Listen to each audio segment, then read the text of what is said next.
Todo-Poderoso, Criador dos céus e da terra.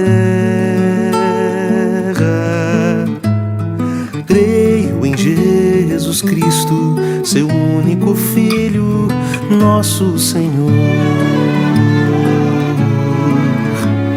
o qual foi concebido por obra do Espírito Santo e nasceu da Virgem Maria. Padeceu sob o poder de Pôncio Pilatos, foi crucificado, morto e sepultado, desceu em Hades, ressurgiu dos mortos ao terceiro dia, subiu ao céu e está sentado à mão direita de Deus Pai Todo-Poderoso, de onde há de vir a julgar os vivos e os mortos. Creio no Espírito Santo, na Santa Igreja Universal, na comunhão dos santos, na remissão dos pecados, na ressurreição do corpo, na vida eterna. Amém.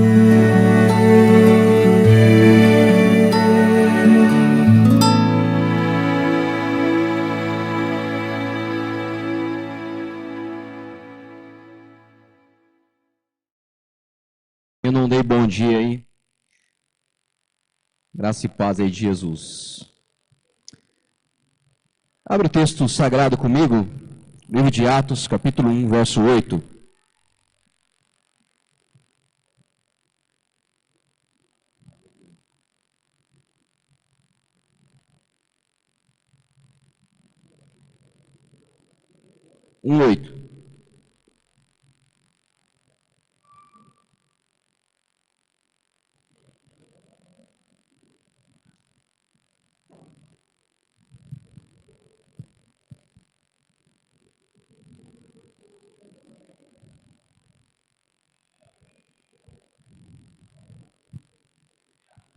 Atos capítulo 1, verso 8.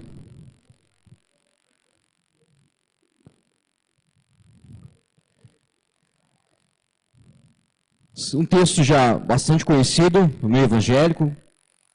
Diz o texto: vocês receberão poder quando o Espírito Santo descer sobre vocês e serão minhas testemunhas em toda parte, em Jerusalém, em toda a Judéia, em Samaria e nos lugares mais distantes da terra. Só até aí só. Mas deixa o texto aberto aí, porque nós vamos meditar em alguns pontos aí.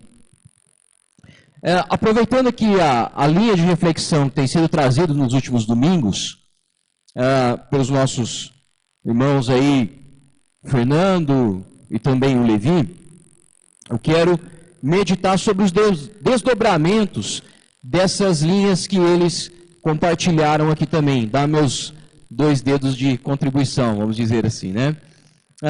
Fernando, algumas semanas atrás, compartilhou a respeito desse chamado nosso para a vida cristã, de continuar exercendo esse trabalho de mudança cultural, de mudança da sociedade, de continuar aquilo que Jesus iniciou, executando aqui a missão de Cristo. Ele propriamente deu seu próprio testemunho, falando das suas experiências, da sua experiência de vir para cá, da sua fé, da sua confiança, das suas respostas de oração.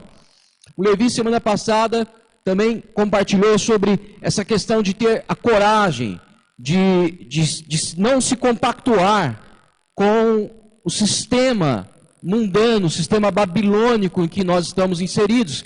Ter essa coragem de nos posicionar, de falar algumas verdades, de estabelecer e continuar estabelecendo os fundamentos do Evangelho dentro da nossa cultura também.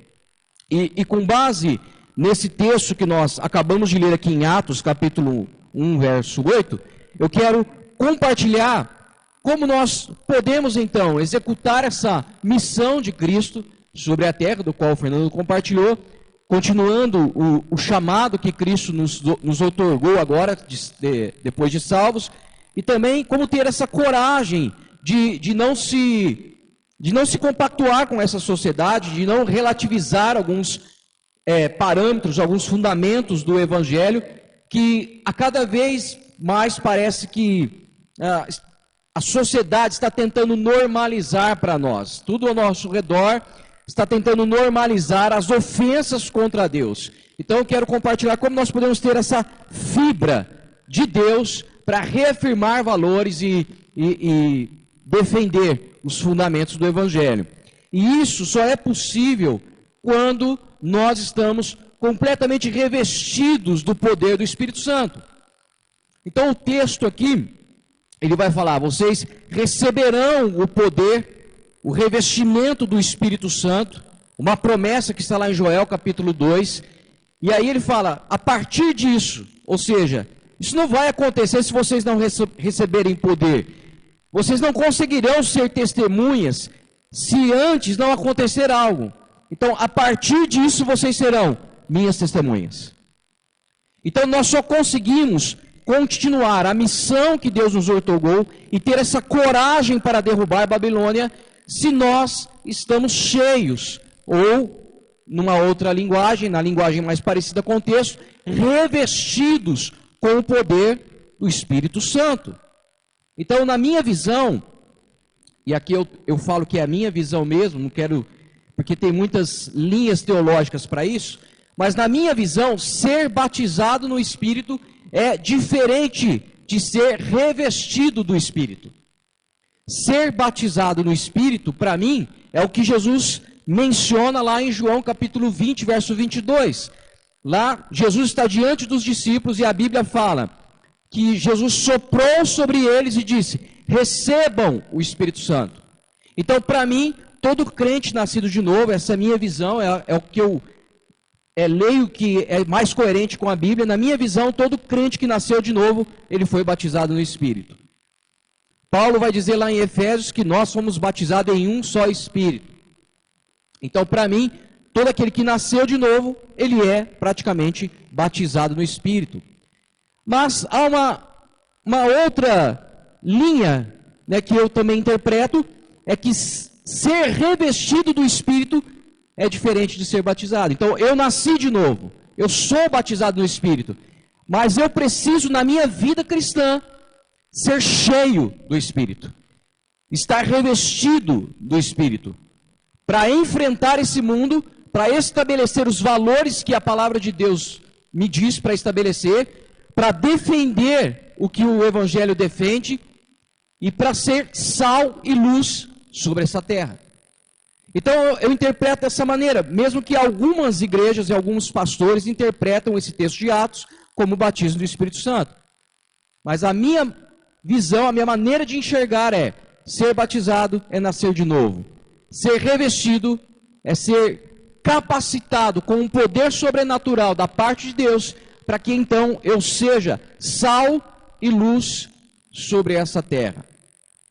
Paulo vai dizer isso em Gálatas, se vocês andam no Espírito, vocês então não satisfarão os desejos da carne. Há inúmeros textos bíblicos que falam que nós não devemos apagar o Espírito, entristecer o Espírito.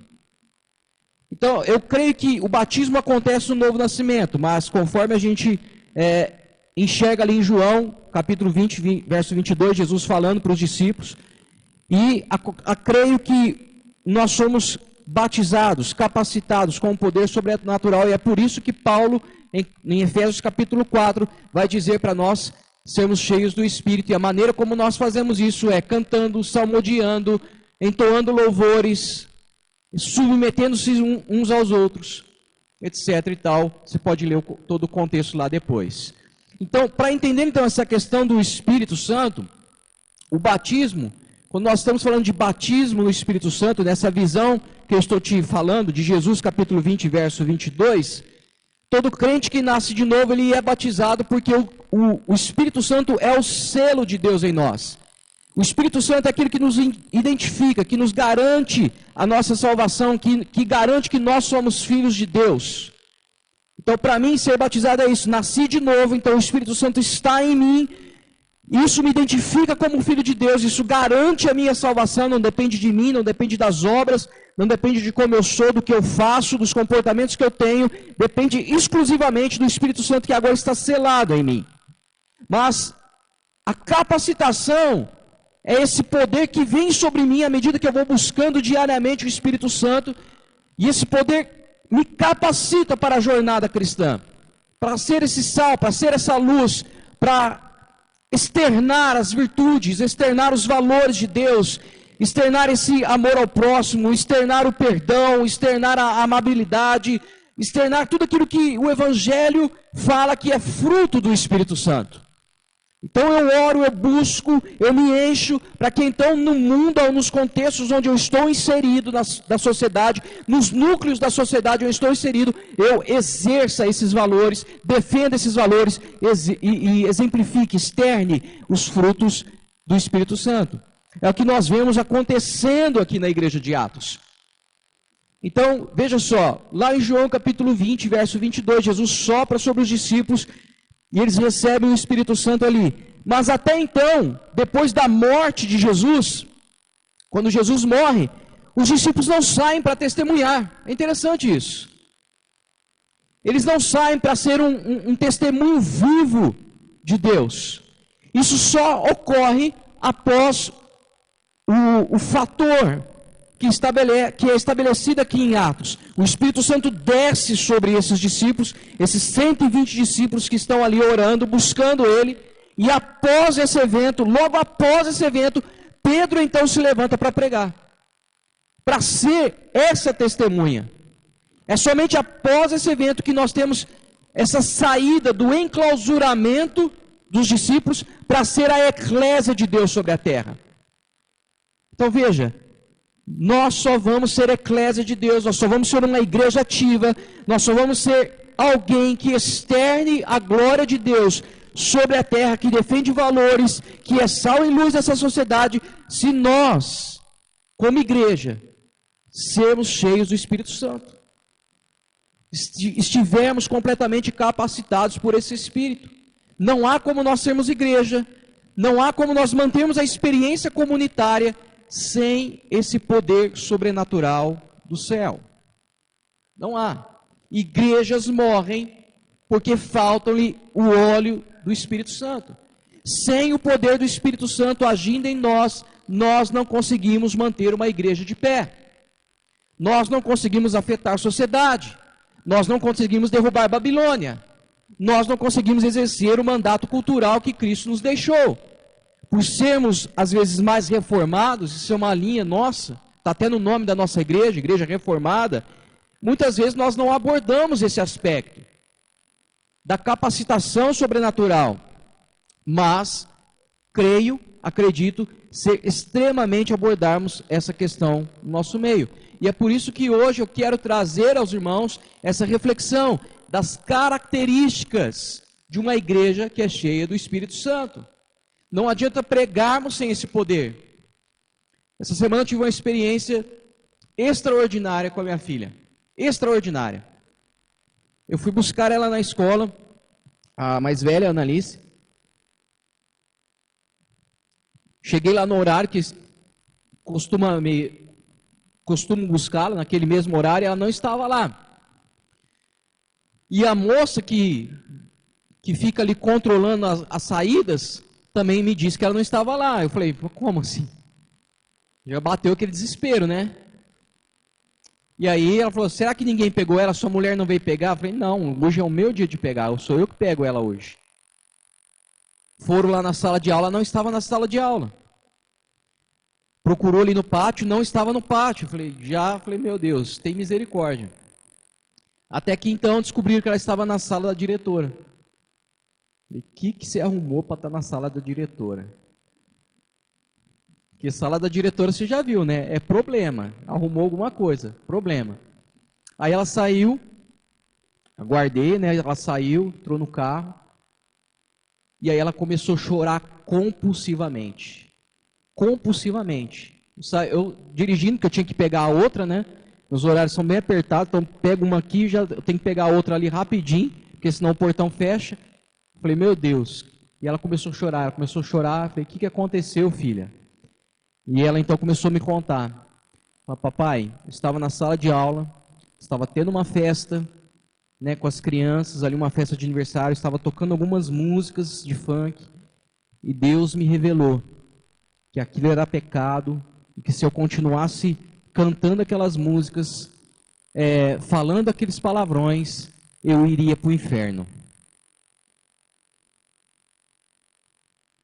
Aí eu fiquei, e agora? O que eu falo, né?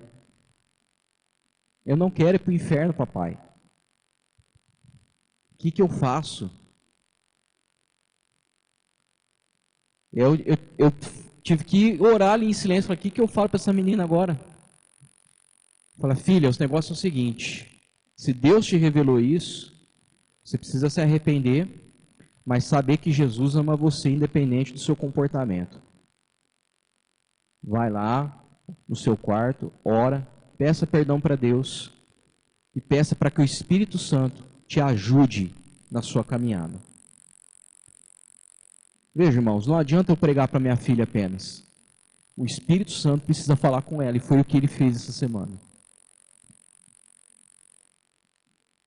É uma experiência que eu acho que todo pai deveria ter. Não adianta nós sermos apenas reformados, nós precisamos do poder do Espírito Santo, para que quando nós falarmos aquilo que o Evangelho diz, o Espírito Santo faça as sementes do Evangelho brotar no coração daqueles que estão nos ouvindo. Nós só seremos igreja verdadeira se tivermos isso. A igreja aqui em Atos, ela torna-se uma referência para nós, porque ela mantém um equilíbrio entre doutrina e vida, credo e conduta, palavra e poder, qualidade e quantidade. Então, hoje o que nós vemos nas igrejas? A gente enxerga grandes desequilíbrios. E nós, como igreja, não podemos incorrer nesse mesmo erro. Porque a gente vê igrejas hoje que zelam pela doutrina, mas não há celebração nas reuniões. Não tem aquela alegria de cultuar. Nós temos igrejas que são ativas na ação social, mas que desprezam a oração.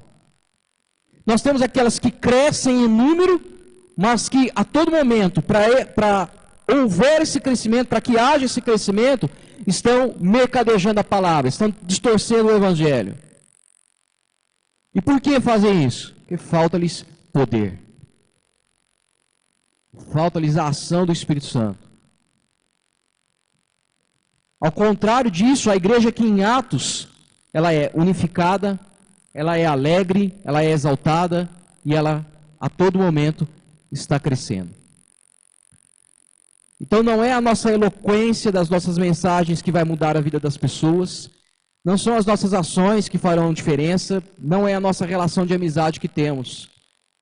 Ainda que todas essas coisas são fundamentais para a subsistência de uma comunidade, são essenciais para a igreja, são importantes, são relevantes, mas nada disso valerá a pena se, quando nós estamos realizando todas essas ações, não estiver revestido do poder do Espírito Santo. Porque o que é revestido do poder do Espírito Santo é algo que está sendo construído de forma sólida e duradoura. Somente Ele, somente o Espírito de Deus pode convencer o mundo do juízo, do pecado e da justiça. Então, como que nós podemos identificar uma igreja que é cheia do Espírito Santo? Vá comigo aqui para Atos 2:42. O que acontece após o poder de Deus cair sobre essa igreja de 120 discípulos, onde há a pregação de Pedro, 3.000 se converte. O que há aqui? Primeira coisa, uma igreja cheia do Espírito Santo, perseveram na doutrina dos apóstolos. Atos 2:42. E perseveravam na doutrina dos apóstolos, na comunhão, no partir do pão e nas orações.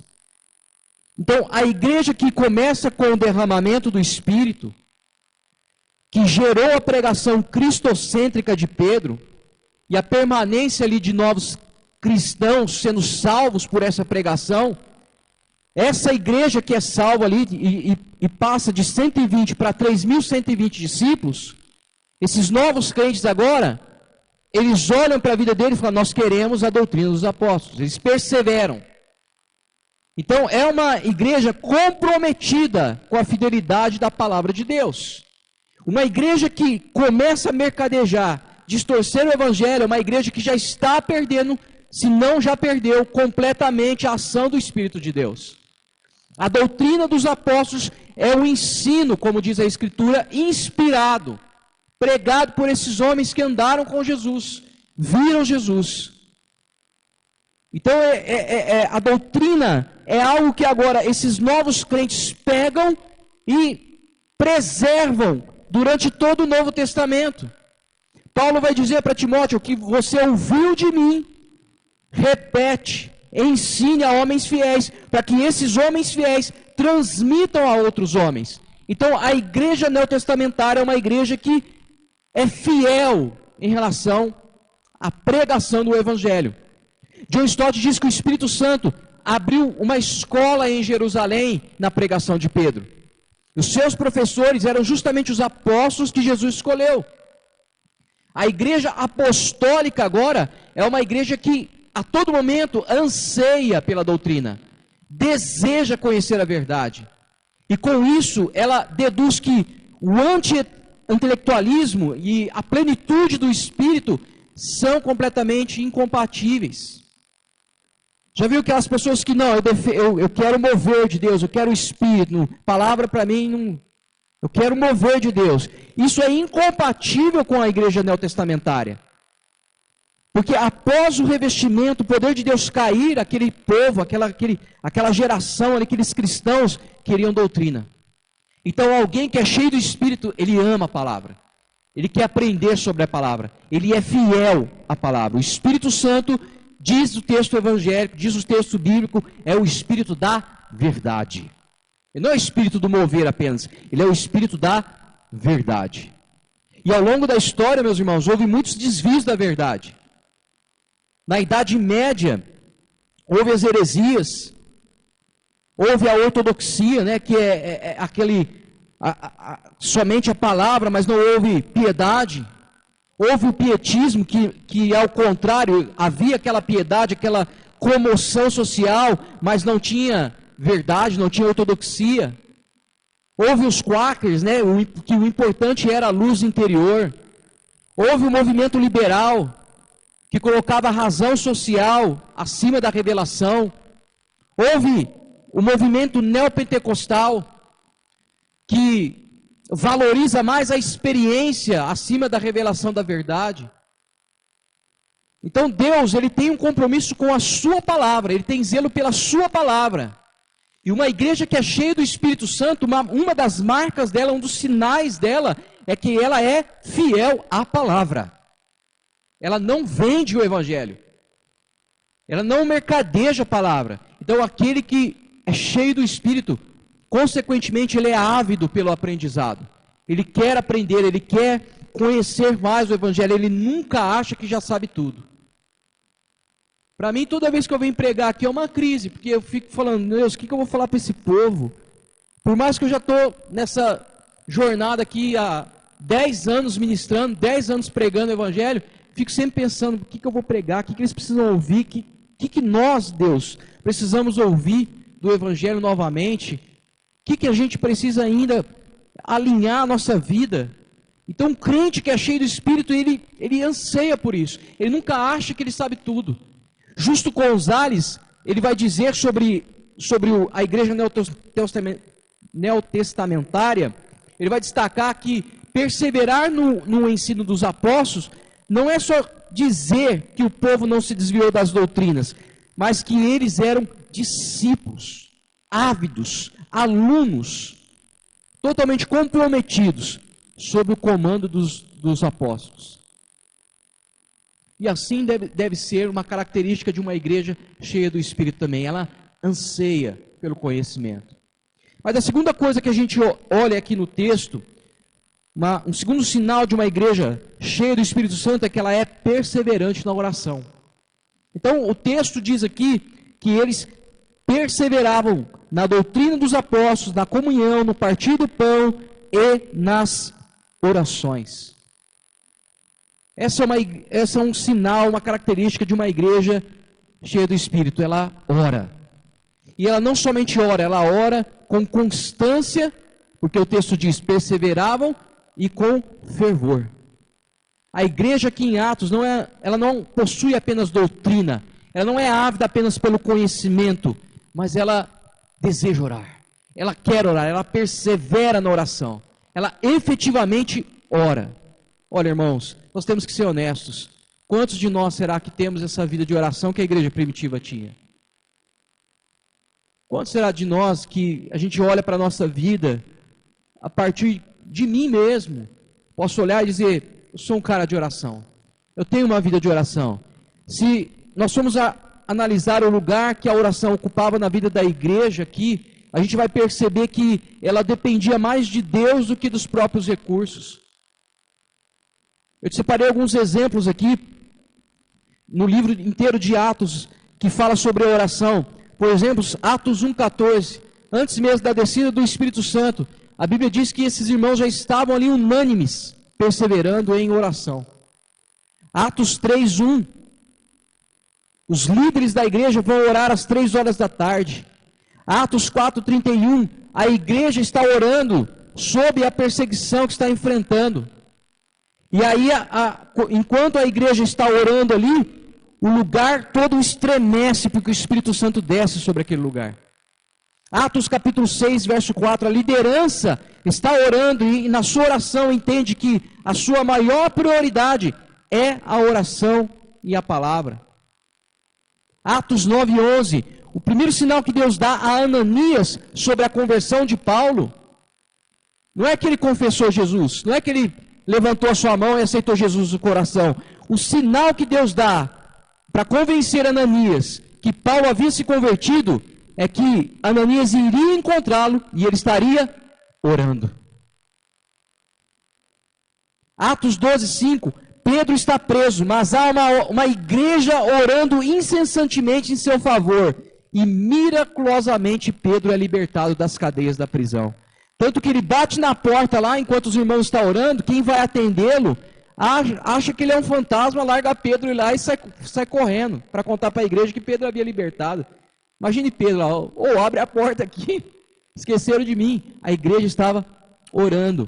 Atos 13, verso 1 ao 3, a igreja de Antioquia ora e Deus abre as portas para as missões mundiais. Envia Paulo. Atos 16, 25, Paulo e Silas estão orando na prisão e Deus abre as portas do evangelho para a Europa. Atos capítulo 20, verso 36, Paulo está orando com os presbíteros da igreja de Éfeso na praia. Atos capítulo 28, verso 8 e 9, Paulo ora pelos enfermos na ilha de Malto e cura esses enfermos. Então, olha o lugar que a oração ocupava na igreja primitiva. Por todo o livro de Atos, há uma igreja perseverando em oração. Uma igreja cheia do Espírito Santo é uma igreja que ora. E a igreja moderna enfrenta esse grande problema. É uma igreja que ora pouco, ou quase não ora. A oração na nossa vida, muitas vezes, ela é o último recurso.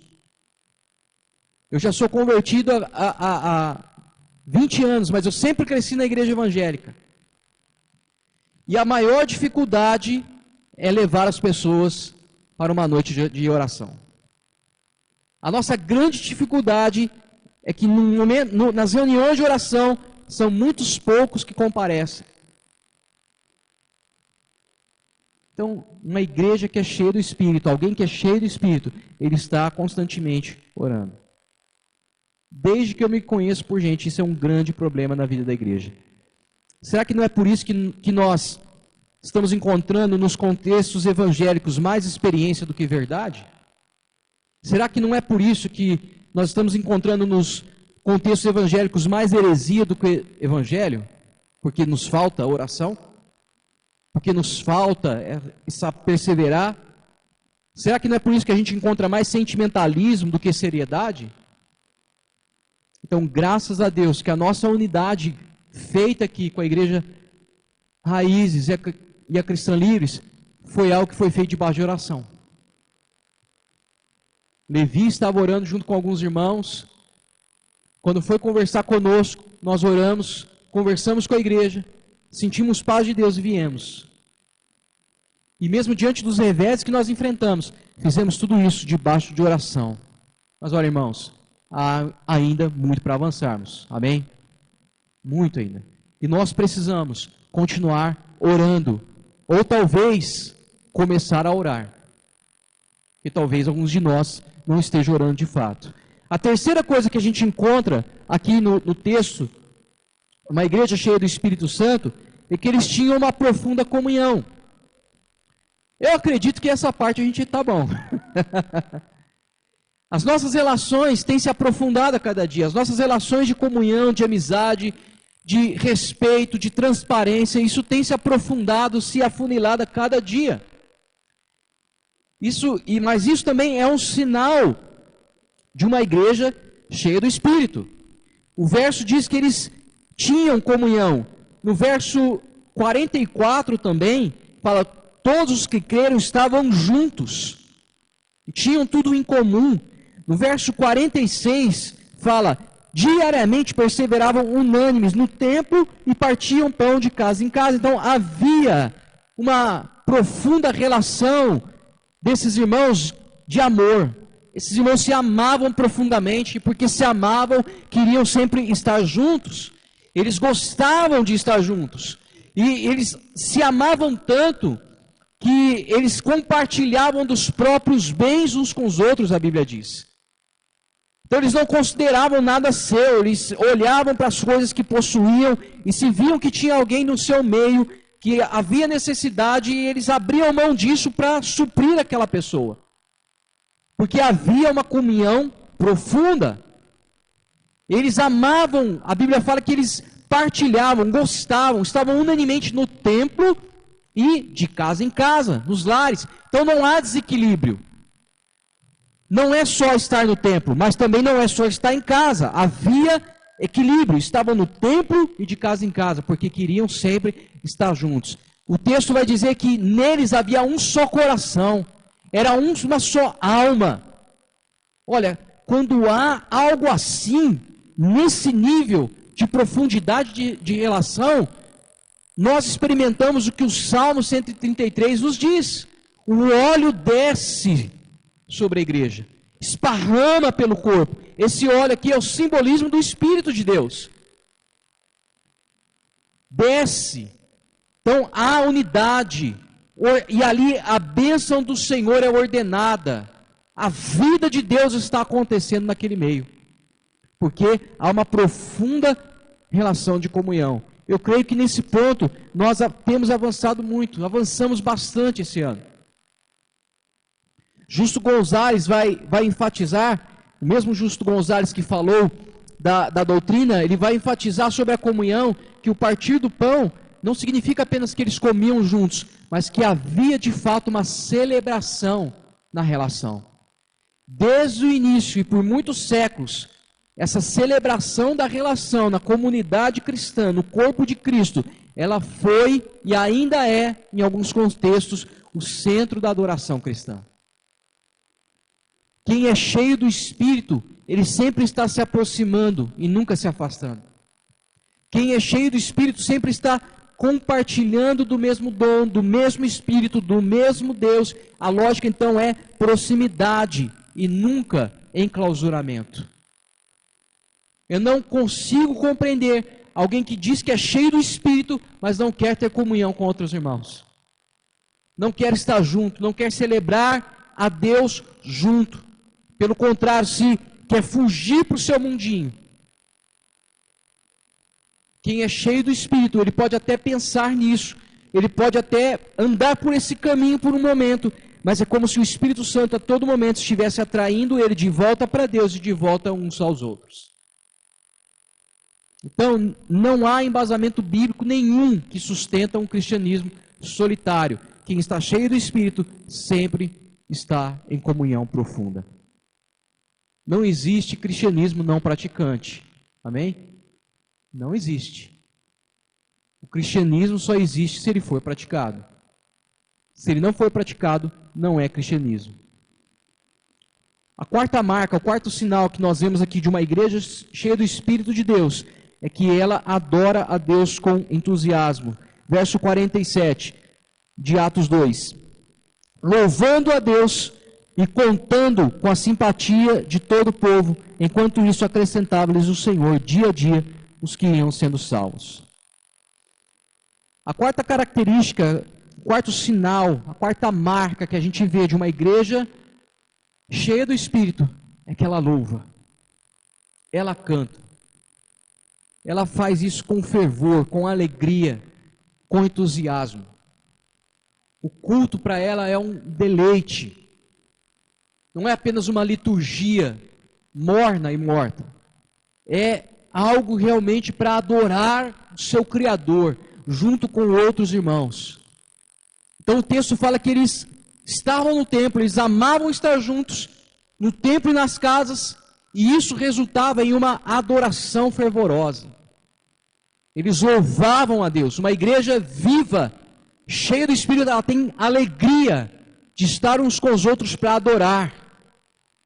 O louvor aqui também, eu poderia citar vários textos aqui no livro de Atos, onde o louvor da igreja é constante. Citei aqui o próprio Paulo e Silas que estavam presos, depois de serem açoitados por causa da pregação. O que eles fizeram? Louvaram, juntos, porque uma igreja cheia do Espírito é uma igreja que canta alegremente, independente da circunstância em que se passa. Como nós cantamos aqui com o Fernando, ele continua sendo bom, ele continua sendo Deus. Uma igreja viva tem um louvor fervoroso, uma igreja cheia do Espírito tem um louvor contagiante, tem um louvor restaurador, tem um louvor sincero, verdadeiro, e por que não dizer extravagante? O problema é que, com a nossa base teológica reformada, a gente às vezes fica com bloqueios em relação a isso, com receios de externar os nossos sentimentos e as nossas emoções, por causa talvez das igrejas neopentecostais ou das igrejas pelas quais nós passamos anteriormente, onde a gente via muita bizarrice. Mas veja só, hoje nós somos outro povo, nós não estamos no mesmo cenário, nós não estamos no mesmo contexto, somos uma outra igreja, temos uma teologia mais embasada, mais fundamentada, e o problema não está em externar as nossas emoções, o problema está se essas emoções estão redimidas pelo sangue do Cordeiro e são fruto dessa celebração do sacrifício de Jesus. É essa pergunta que a gente tem que se fazer. Então, o louvor que agrada a Deus, ele tem origem nisso, no sacrifício, na admiração, na gratidão desse sacrifício de Cristo por nós. O louvor alegre, exultante, restaurador, verdadeiro, extravagante, ele tem origem no próprio Deus, não nos instrumentos, não no ambiente, não na luz apagada, não na fumaça, mas no próprio Deus, nessa consciência desse Deus eterno. Culto verdadeiro, ele produz não só reverência, mas produz também alegria. O quão alegre você celebra a Deus, o quão o seu coração é derramado diante de Deus no momento em que você adora, celebra, não somente aqui, mas em todos os lugares, na sua casa, no seu trabalho, quando você para entoar um louvor a Deus, o quão o seu coração está centrado e tem origem essa adoração no próprio Deus. Quão? Se a alegria, ela é a obra do Espírito Santo, e o temor também é obra do Espírito Santo, o nosso louvor vai ser tanto reverente, como também extravagante, mas agora essa extravagância está redimida porque parte da cruz e não do nosso sentimentalismo. Uma igreja cheia do Espírito é uma igreja que adora verdadeiramente com alegria e fervor. E a impressão, às vezes, que eu tenho é que nós temos esses bloqueios, justamente por causa dessa extravagância não redimida de algumas igrejas neopentecostais, do sentimentalismo exacerbado ou das experiências que nós tivemos em outros lugares. Esses excessos, às vezes, que acontecem. Nós temos receios de algumas expressões, e como sempre nós estamos buscando o equilíbrio, o problema não são as expressões, mas sim se elas estão vindo de um coração centrado na redenção de Deus. Porque realmente dar vazão ao sentimento não redimido pode nos causar bizarrices. Mas dar vazão ao sentimento, a um coração redimido, é justamente um fruto de uma adoração autêntica e verdadeira, onde o Espírito Santo está atuando em nossa vida. E por fim, irmãos, uma igreja cheia do Espírito cresce. Uma igreja que não está constantemente crescendo, ela está com problemas de falta do Espírito Santo, falta do óleo. E por que eu falo isso? Porque o crescimento, ele não é um crescimento baseado na estratégia. O texto bíblico aqui vai dizer que Deus ia acrescentando aqueles que iam sendo salvos.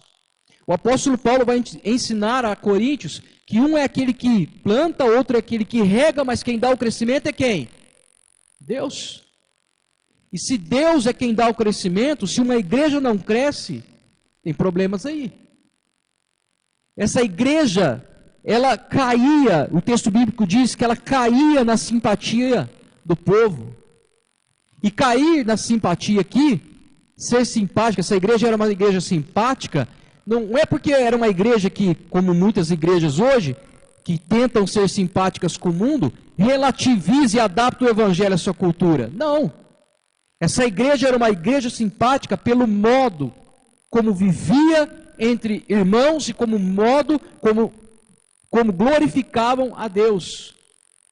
Como modo de serem igreja.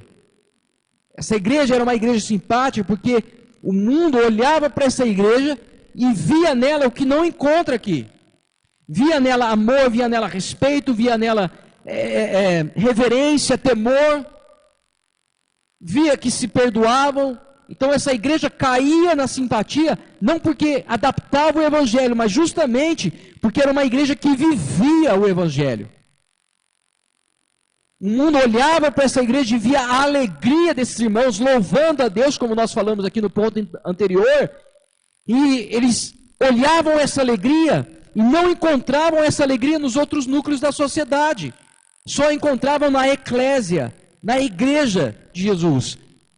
Por isso essa igreja caía na simpatia do povo, e Deus então acrescentava aqueles que iam sendo salvos. Era uma igreja que estava sendo sal, era uma igreja que estava sendo luz, era uma igreja que era a boca de Deus, um monumento da graça para todos aqueles que estavam ao seu redor.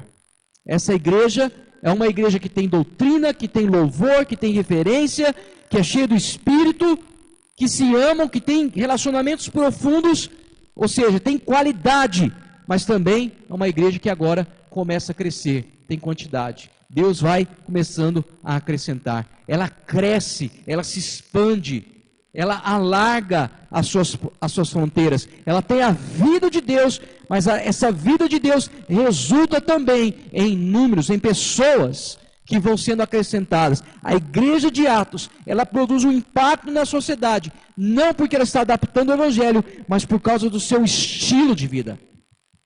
A maneira como viviam para Deus. Era uma igreja comprometida com a verdade sem ser legalista. Era uma igreja que era santa, mas não era farisaica, não era oca. Defendia a santidade, mas não era aquela santidade oca que coloca fardos que nem conseguem levantar. Era uma igreja piedosa, mas não era uma igreja cheia de regras. Essa semana mesmo uma pessoa me mandou uma mensagem, outra mensagem, né, das inúmeras que eu recebo, falando contra a bebida. Só que tal pessoa, na casa dela, ela como mulher é uma porcaria. Não honra o marido, não cuida dos filhos, não cuida da casa. mas quer me atacar com relação à bebida. Ou seja, uma pessoa que é piedosa e tem uma piedade, só que uma piedade no qual nem a Bíblia defende. E aí eu mandei um texto bíblico para ela. Colossenses capítulo 2. Sabe o que diz lá em Colossenses capítulo 2? Paulo ensinando para a igreja de Colossos. Para com essa baboseira de não toque isso, não prove isso, não faça aquilo, não faça isso.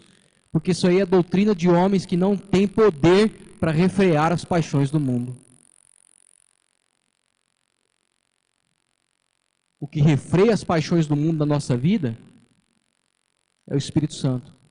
Mandei esse texto para ela, pedi para ela ler a Bíblia, pedi para ela falar com o Espírito de Deus.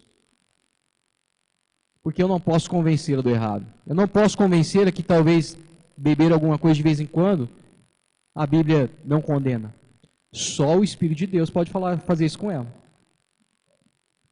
Uma igreja que é cheia do Espírito, ela é piedosa, mas ela não é cheia de legalismos.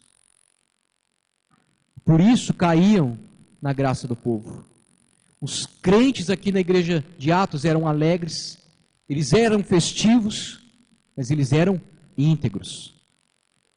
Por causa disso, contagiavam todos os núcleos da sociedade. E Deus ia acrescentando os que iam sendo salvos. O estilo de vida dessa igreja impactou a sociedade. Esses homens eram melhores maridos. As mulheres eram melhores esposas. Melhores filhos, melhores pais. Melhores profissionais. Melhores estudantes. E no caso daquele contexto cultural, até melhores escravos eles eram. Porque a escravidão ainda não tinha sido proclamada. E Paulo vai ensinar até ser um melhor escravo. Então, essa igreja é uma igreja onde a vida desses homens impactou a sociedade, porque eles eram alegres, festivos e íntegros, independente do contexto no qual eles estavam inseridos. Se o evangelho não tem, entre aspas aqui, te melhorado, não tem te feito ser um melhor pai, marido, esposa, filho, profissional, estudante, eu quero te dizer algo, falta-lhe o óleo do Espírito de Deus sobre a sua vida, e você precisa buscar, eu preciso buscar, porque o resultado da boa teologia, o resultado da boa doutrina, é que a gente está crescendo. E esse crescer é influenciar, cair na graça daqueles que estão ao nosso redor. Deus acrescenta a essa igreja, dia a dia, os que vão sendo salvos. O crescimento era verdadeiro. O crescimento não era de prosélitos, como Jesus confrontou os fariseus em seus dias. O crescimento não era estratégia de mercado, de marketing, como é que chama aquele negócio lá da Rinodê? Marketing multinível. O crescimento não era estratégia. O crescimento era verdadeiro. Deus mesmo, por causa dessa alegria, dessa festividade, dessa profunda comunhão, temor, reverência, integridade, Deus mesmo ia acrescentando os que iam sendo salvos. Sabe por que a igreja adotou estratégia de marketing para trazer pessoas para a igreja? Porque falta-lhe os espíritos. Porque Deus não vai trazer alguém aqui, uma igreja fria, ou qualquer outro local que seja igreja, Deus não vai acrescentar alguém para torná-lo pior, um mau caráter. Para fazer desse cara aqui, esse cara que é crente, ao invés de ser sal, ele é um inferno na vida do outro. Ele é um inferno para os seus funcionários, ele é um inferno na vida da sua família.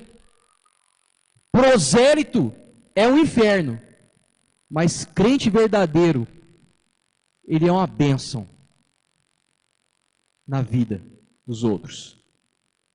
Deus acrescenta a partir das verdades que são vividas dentro da igreja, a partir dessa liberdade que o Espírito tinha no meio dos irmãos.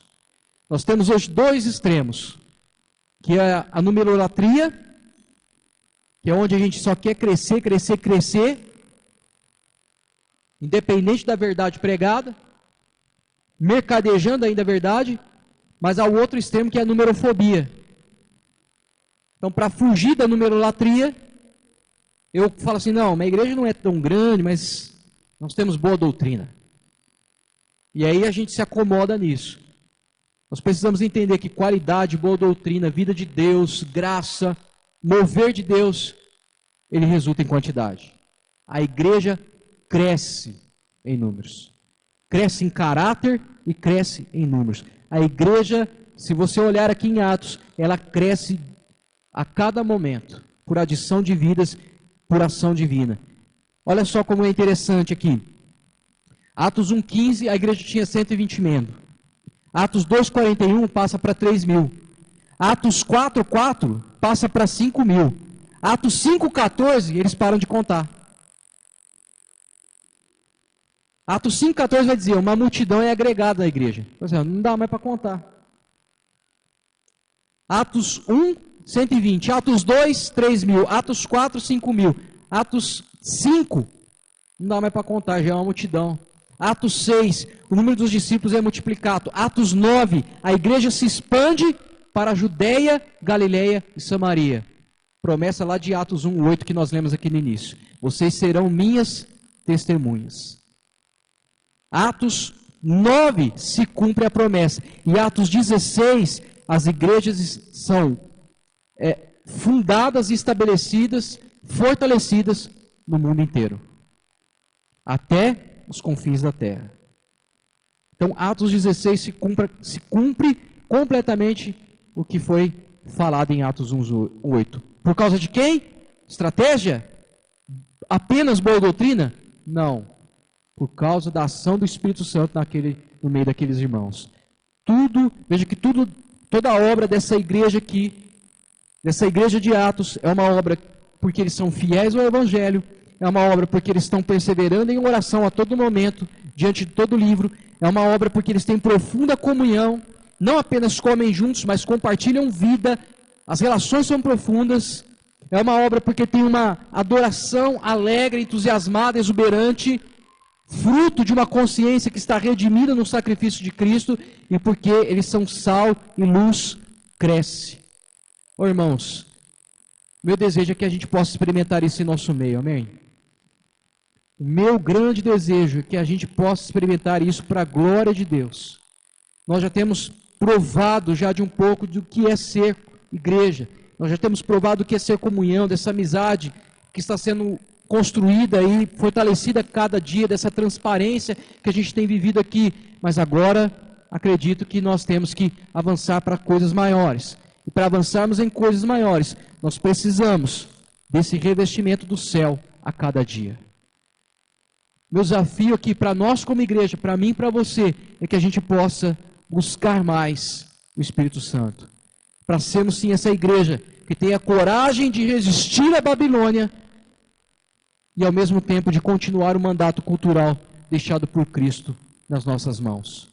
Sem exageros, sem peripécias, sem neopentecostalismo, sem os filtros das experiências passadas, mas com alegria, com fervor, com temor, com reverência, com emoções redimidas, principalmente com a liberdade do Espírito de Deus no nosso meio.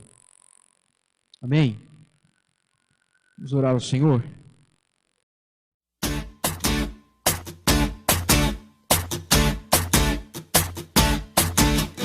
Cartão postal, carta viva, boa nova do amor. Vida real, te coloco como um selo em mim.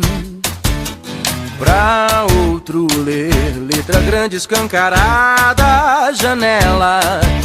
Sob os meus pés, as sandálias que gastei ao seguir. Atravessar o mundo com você dentro de mim. Levar na mala o bilhete da paz, como um carteiro calado. Cartão postal, carta Vida viva, boa nova do amor. Vida real, te coloco como um selo em mim. Pra outro ler, letra grande escancarada, janela. Sob os meus pés, as sandálias que gastei ao seguir. Atravessar o mundo com você dentro de mim. Levar na mala o bilhete da paz, como um carteiro calado.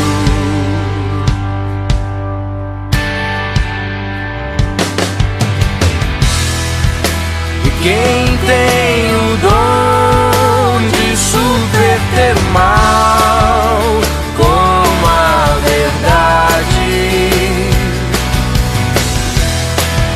e sabe tão bem que não pode confiar na própria vontade, pois a paz que eu carrego é uma carta que não fala nada,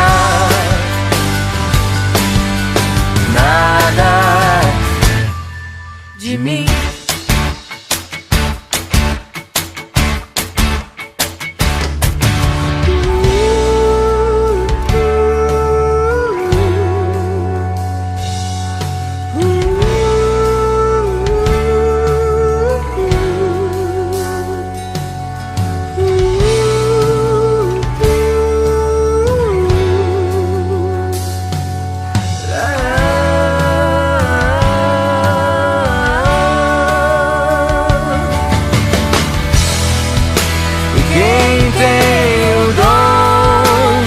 Subverter o mal com a verdade,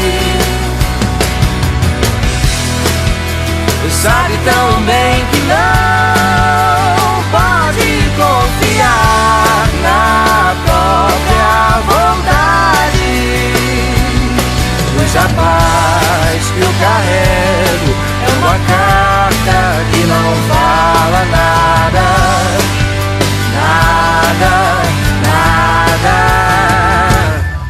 de mim.